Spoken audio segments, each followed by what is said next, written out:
नमस्कार सभी को।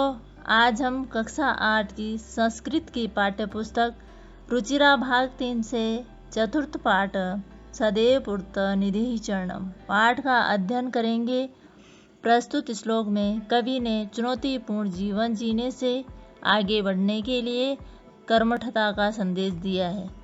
इस श्लोक के रचयिता श्रीधर भास्कर वर्णेकर जी हैं। ये राष्ट्रवादी कवि हैं।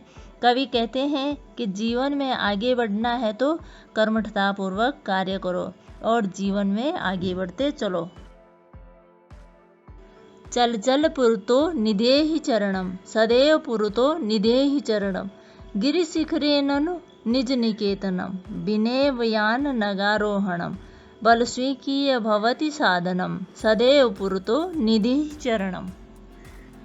प्रस्तुत श्लोक में वर्णेकर जी कहते हैं कि बढ़े चलो, आगे की ओर बढ़े चलो, सदैव आगे बढ़े चलो। यदि हमारा घर पर्वत की चोटी पर स्थित है तो हमें उस पर्वत पर चढ़ने के लिए किसी यान की जरूरत नहीं है, अर्थात हमारा आत्मबल ही सबसे बड़ा साधन है। उसे ध्यान में रखकर कदम बढ़ाए चलो।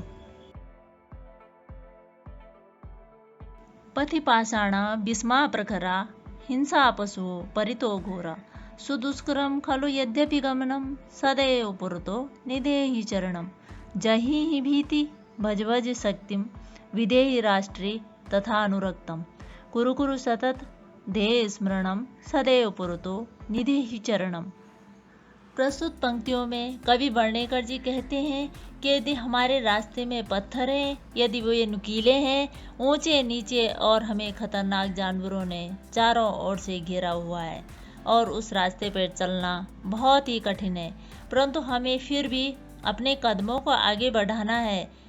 इन पंक्तियों में हमने अपने जीवन में जिन लक्ष्यों को निर्धारित किया है वहां तक पहुंचने के लिए कई कठिनाइयों का सामना करना पड़ेगा, लेकिन हमें हार नहीं माननी है। हमें लक्ष्य की ओर बढ़ते जाना है।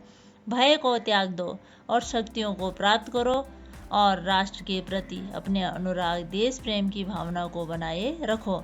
लगातार अपने लक्ष्य का स्मरण करते रहो और हमेशा आगे की ओर कदम बढ़ाते चलो।